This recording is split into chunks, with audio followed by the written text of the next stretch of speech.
Primera parte. La persona de Cristo. Las pretensiones de Cristo. Hemos visto que para encontrar es necesario buscar. Pero, ¿dónde comenzaremos la búsqueda? El cristiano contesta que el único lugar para comenzar es con una persona, vale decir, la persona histórica de Jesús de Nazaret, porque si Dios habló y actuó, lo hizo total y finalmente en Jesucristo. Por lo tanto, el problema crucial es ¿fue el carpintero de Nazaret el Hijo de Dios? Hay dos razones principales por las cuales nuestra investigación del cristianismo debe comenzar con la persona de Jesucristo. La primera es que esencialmente el cristianismo es Cristo. La persona y obra de Cristo son la roca fundamental sobre la cual descansa la fe cristiana. Si Él no es lo que dijo ser y realiza la obra para la cual declaró que vino a este mundo, entonces toda la estructura del cristianismo cae derrumbada por el suelo. Quitemos a Cristo del cristianismo y queda desentrañado, no queda prácticamente nada. Cristo es el centro del cristianismo, todo lo demás es circunferencia. No tenemos interés primordial en discutir la naturaleza de su filosofía, el valor de su sistema o la calidad de su ética. Nuestro interés finca fundamentalmente en el carácter de su persona. ¿Quién fue Él? La segunda razón es que, si se puede mostrar que Jesucristo es una persona divina y única, entonces muchos otros problemas encuentran su solución natural. Porque si Jesucristo es divino, queda demostrada la existencia de Dios, al igual que su carácter. Por otra parte, si la persona de Cristo es divina, las cuestiones relacionadas con el deber y el destino del ser humano, la vida después de la muerte, el propósito y autoridad del Antiguo Testamento y el significado de la cruz comienzan a encontrar su respuesta, ya que Jesús habló sobre esos asuntos y, si Él es divino, su enseñanza tiene que ser autoritativa.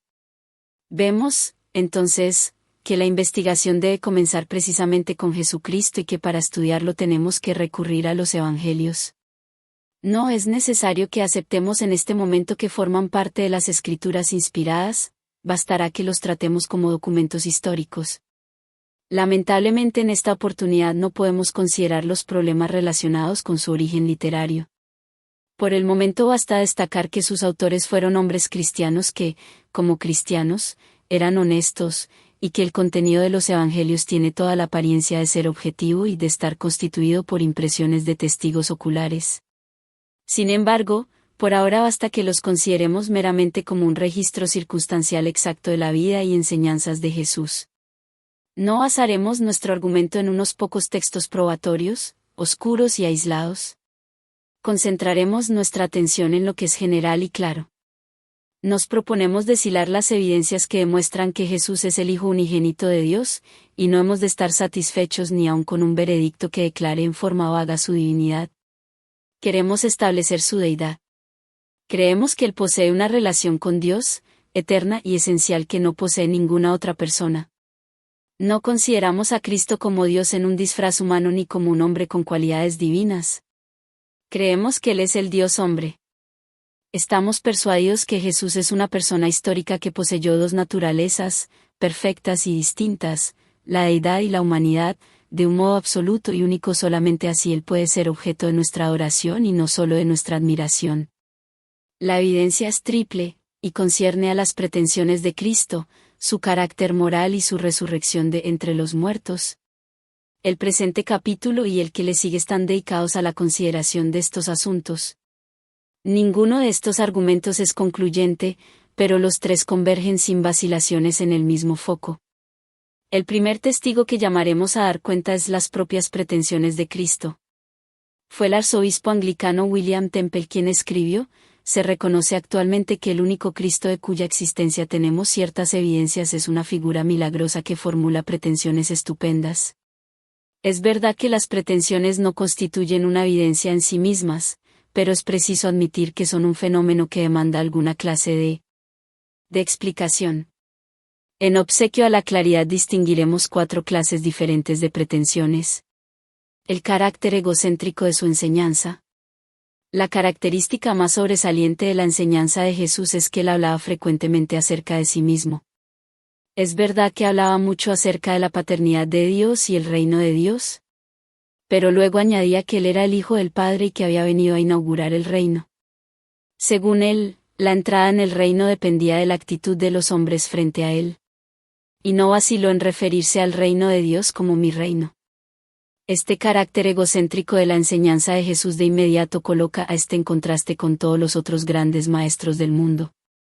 Estos se borraban a sí mismos. Cristo se colocaba en el centro de su enseñanza. Ellos alejaban a los hombres de sí diciendo, esa es la verdad, como yo la entiendo, síganla. Jesús decía, yo soy la verdad, síganme a mí. Ninguno de los fundadores de religiones étnicas jamás se atrevió a decir semejante cosa. El pronombre personal se repite incesantemente a medida que leemos sus palabras. He aquí varios ejemplos, yo soy el pan que da vida. El que viene a mí, nunca tendrá hambre, y el que cree en mí, nunca tendrá sed. Juan 6:35. Yo soy la luz del mundo, el que me sigue, tendrá la luz que le da vida, y nunca andará en la oscuridad. Juan 8:12. Yo soy la resurrección y la vida. El que cree en mí, aunque muera, vivirá, y todo el que todavía está vivo y cree en mí, no morirá jamás. Juan 11:25-26. Yo soy el camino, la verdad y la vida. Solamente por mí se puede llegar al Padre. Juan 14:6. Vengan a mí todos ustedes que están cansados de sus trabajos y cargas, y yo los haré descansar. Acepten el yugo que les pongo, y aprendan de mí. Mateo 11:28-29. La gran pregunta hacia la cual enfiló la primera parte de la de Jesús fue, ¿quién dicen que soy? Marcos 8:29.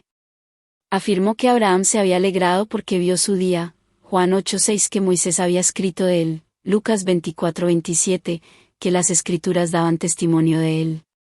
Juan 5:39, y que en las tres grandes divisiones del Antiguo Testamento, la ley, los profetas y los escritos, había mucho acerca de él, Lucas 24:44. El evangelista Lucas describe con cierto detalle la dramática visita que Jesús hizo a la sinagoga de su pueblo de Nazaret. En esta ocasión le fue dado el rollo de las escrituras del Antiguo Testamento, y se puso de pie para leer. El pasaje era Isaías 61:1-2, que dice, el Espíritu del Señor está sobre mí porque me ha consagrado para llevar la buena noticia a los pobres, me ha enviado a anunciar libertad a los presos y dar vista a los ciegos, a poner en libertad a los oprimidos, a anunciar el año favorable del Señor. Lucas 4:18-19 cerró el rollo y lo entregó al ministro de la sinagoga y mientras los ojos de toda la congregación estaban fijos en él. Luego rompió el silencio que lo envolvía todo con las sorprendentes palabras, hoy mismo se ha cumplido la escritura que ustedes acaban de oír, Lucas 4:21. En otras palabras, esto es lo que Isaías describió de mí.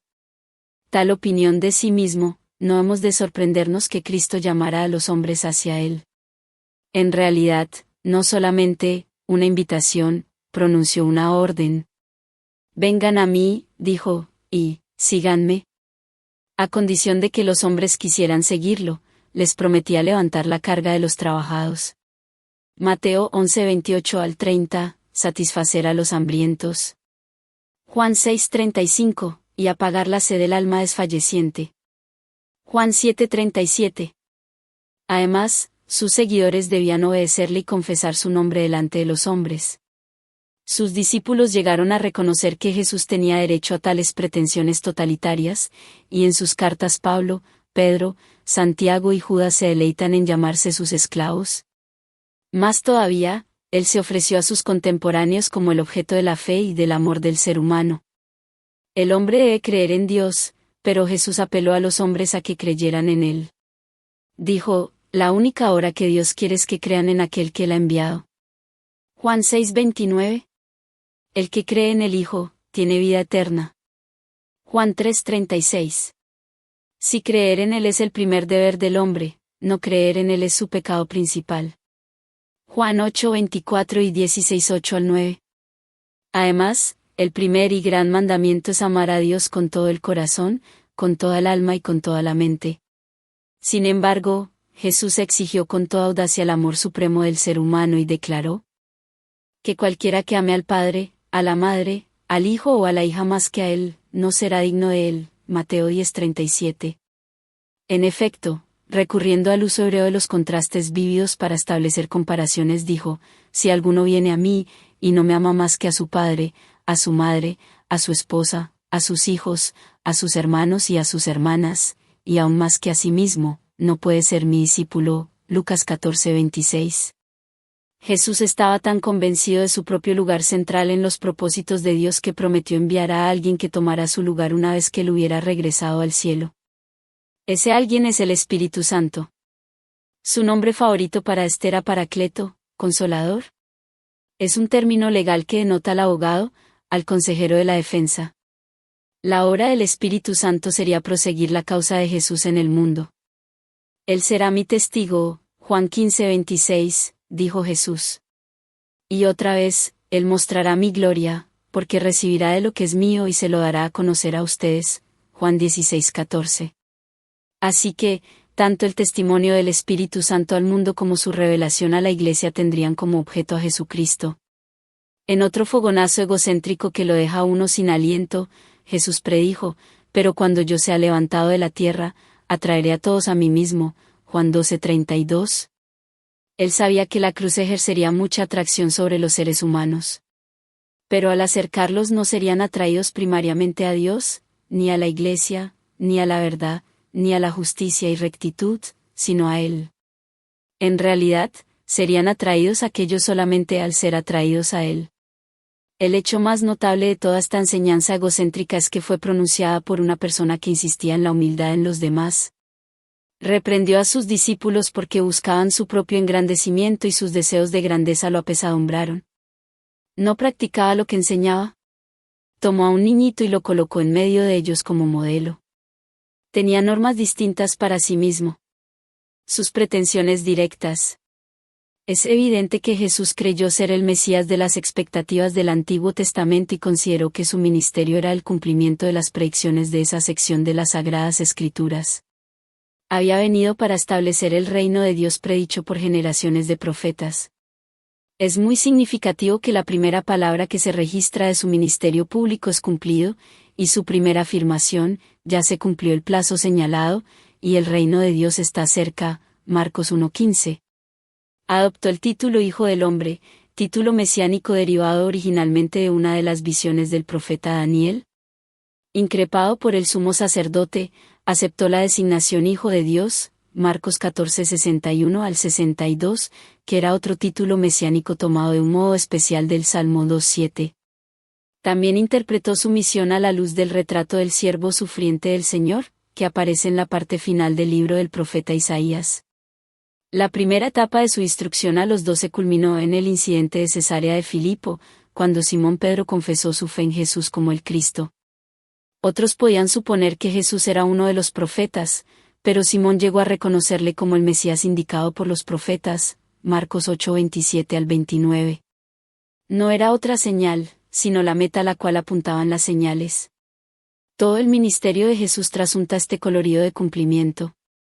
En cierta ocasión dijo en privado a sus discípulos: dichosos quienes vean lo que ustedes están viendo, porque les digo que muchos profetas y reyes quisieron ver esto que ustedes ven, y no lo vieron, quisieron oír esto que ustedes oyen y no lo oyeron. Lucas 10:23 al 24, ver Mateo 13:16 al 17.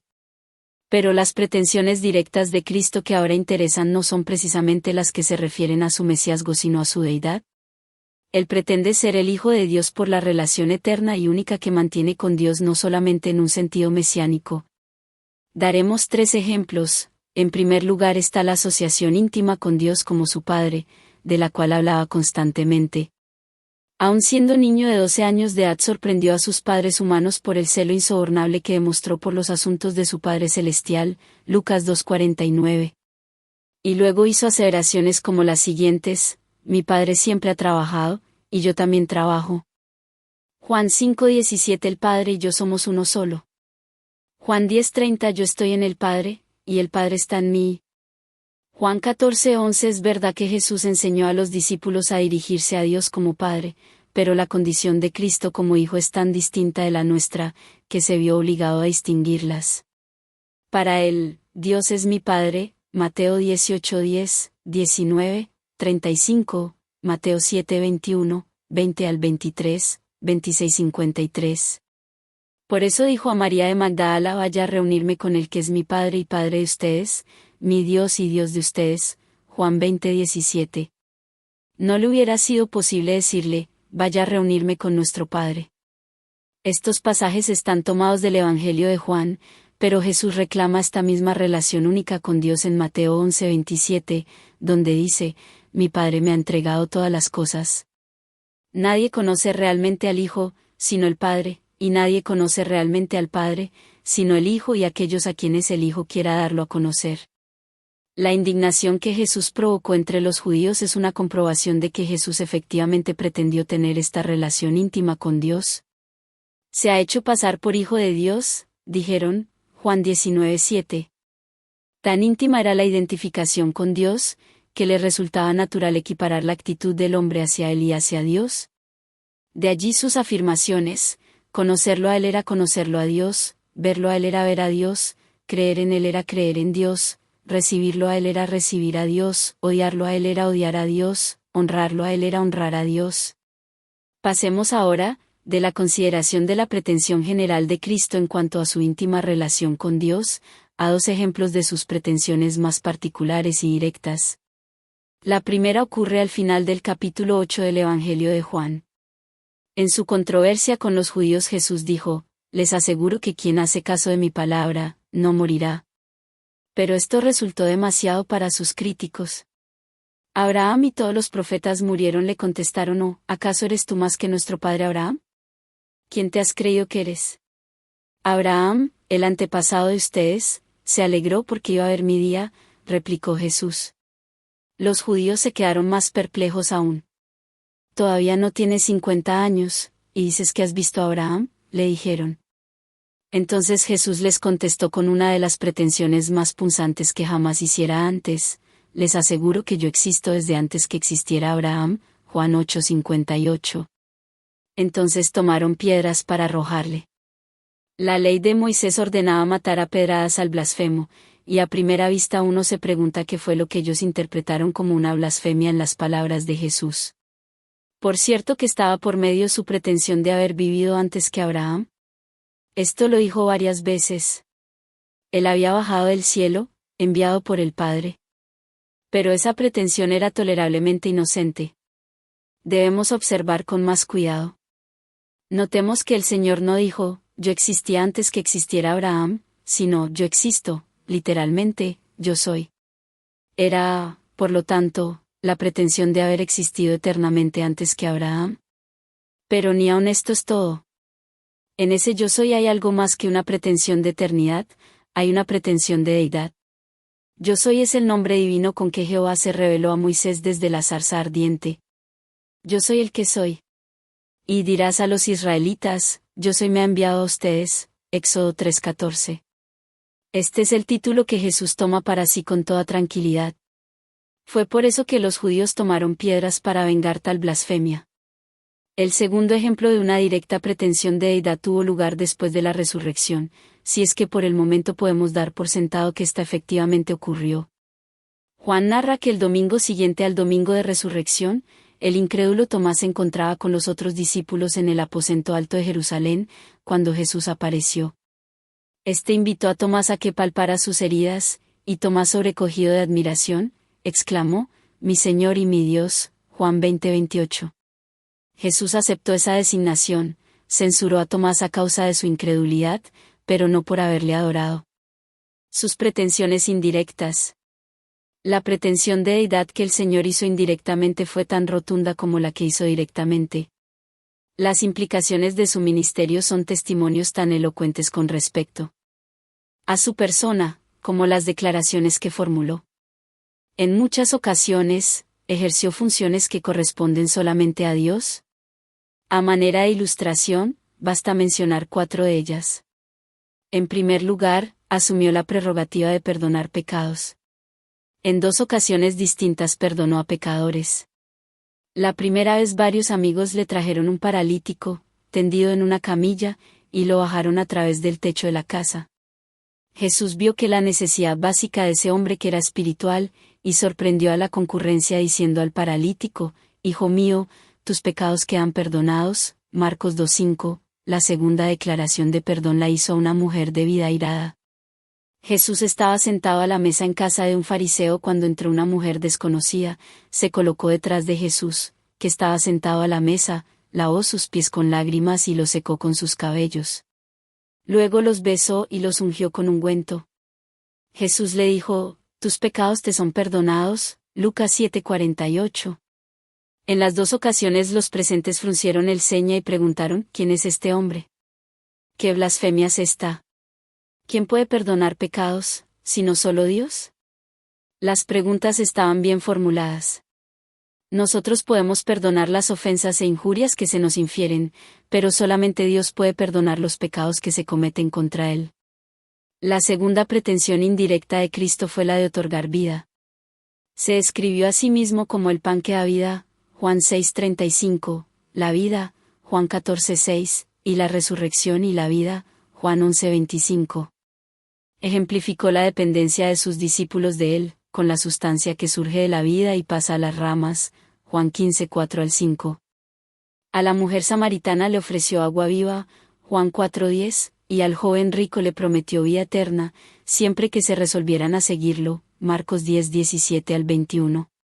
Se llamó a sí mismo el buen pastor, Juan 10:11-28, que no solamente daría su vida por las ovejas sino que además les daría vida.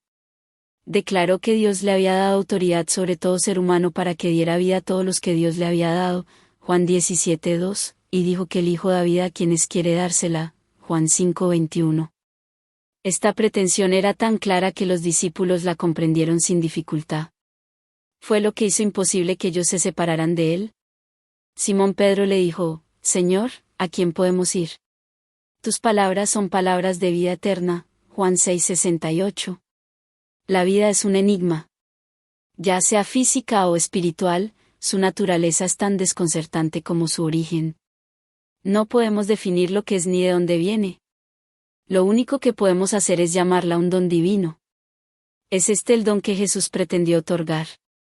La tercera pretensión indirecta de Jesús fue la de enseñar la verdad. Lo que llama la atención no es tanto las verdades que exponía como la forma dogmática que tenía de enseñar.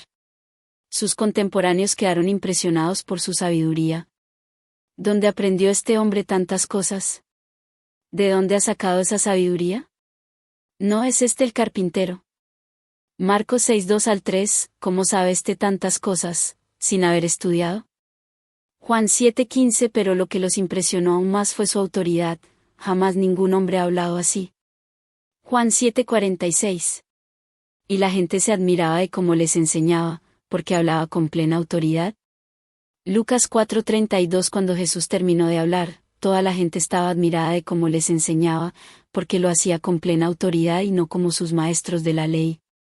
Mateo 7:28-29.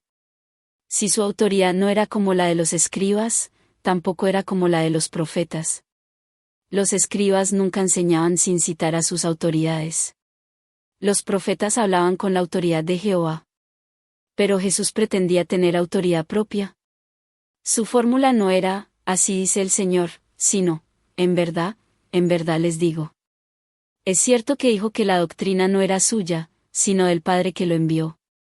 Sin embargo, sabía perfectamente bien que era el órgano inmediato de la revelación y que por eso podía hablar con seguridad personal.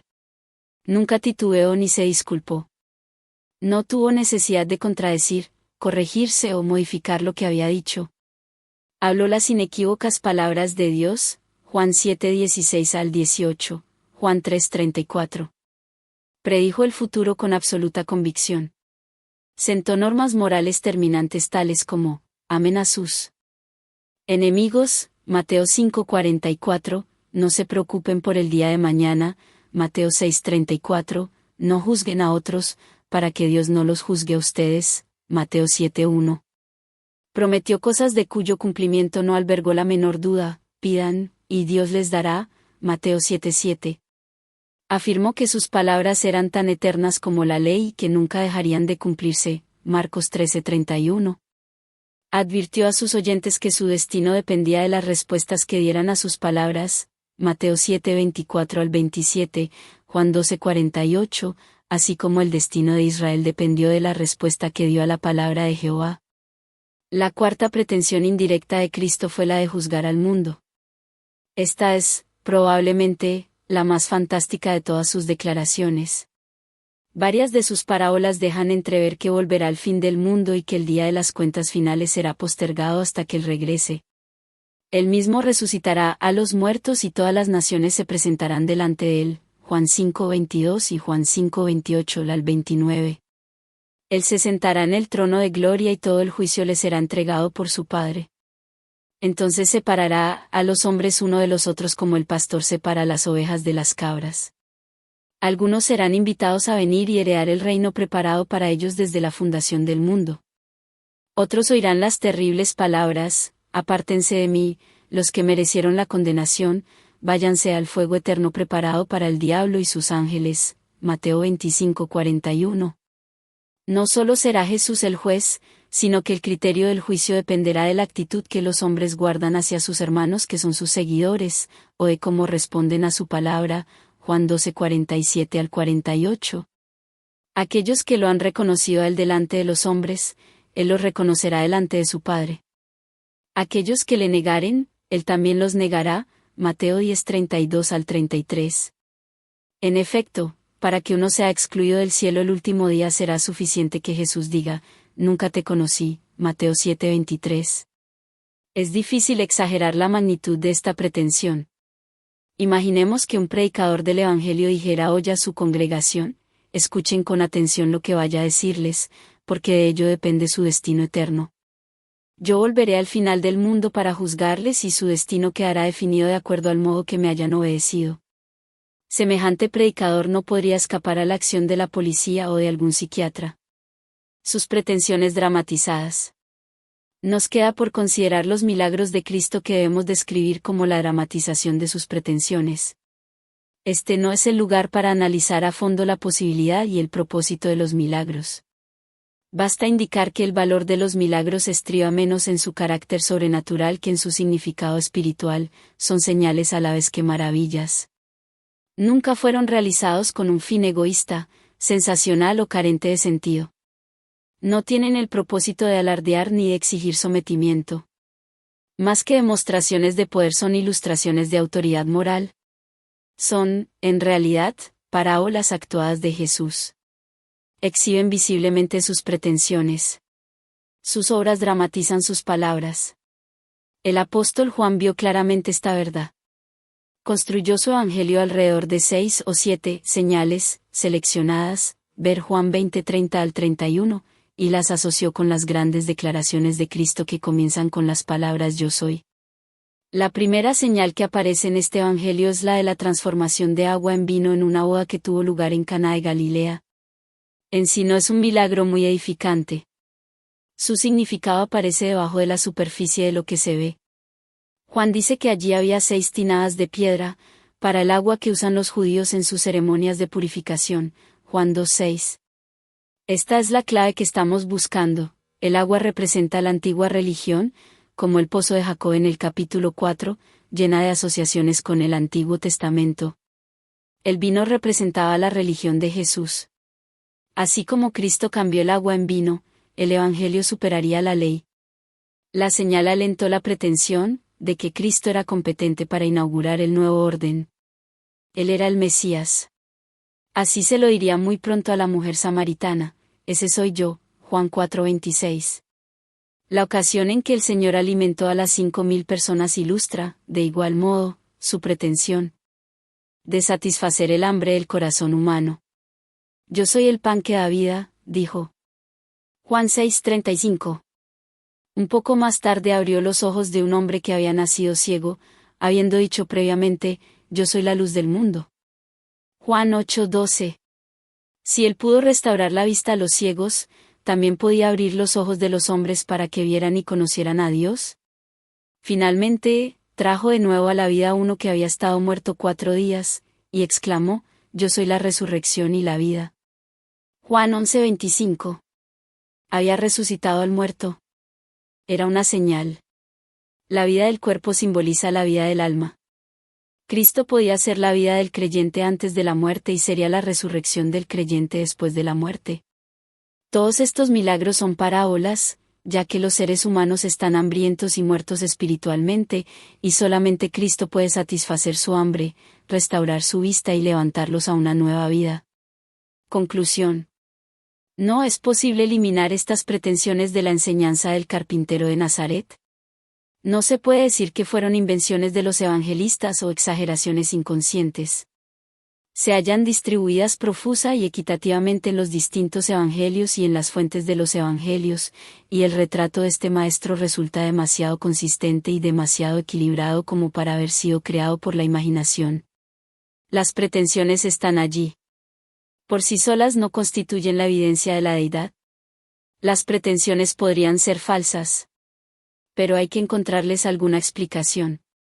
No podemos considerar a Jesús como meramente un gran maestro si estaba equivocado en uno de los puntos capitales de su enseñanza, la enseñanza acerca de sí mismo. Muchos eruditos reconocen que en Jesús existe una cierta megalomanía perturbadora. Estas pretensiones en un mero hombre serían la expresión máxima de megalomanía imperial. La discrepancia que existe entre la profundidad, la cordura y, permítaseme añadir, la astucia de las enseñanzas morales de Cristo, por una parte, y la megalomanía que trasunta su enseñanza teológica, por otra parte, nunca ha sido superada completamente, a menos que Él sea Dios. ¿Fue deliberadamente un impostor? Trató de conseguir la adhesión de los hombres a sus puntos de vista asumiendo una autoridad divina que no tuvo. Es muy difícil creerlo. En Jesús hay algo sencillo, diáfano. Odia la hipocresía en otros y es transparentemente sincero consigo mismo. Y estuvo sinceramente equivocado, entonces, ¿tenía una ilusión fija acerca de sí mismo? Este punto de vista ha tenido, y tiene aún, sus defensores, pero sospechamos que su alucinación es mayor que la que atribuyen a Jesús. Jesús no da la impresión de poseer la normalidad que uno espera descubrir en un iluso. Su carácter parece respaldar sus pretensiones y es sobre este terreno que proseguiremos nuestra investigación.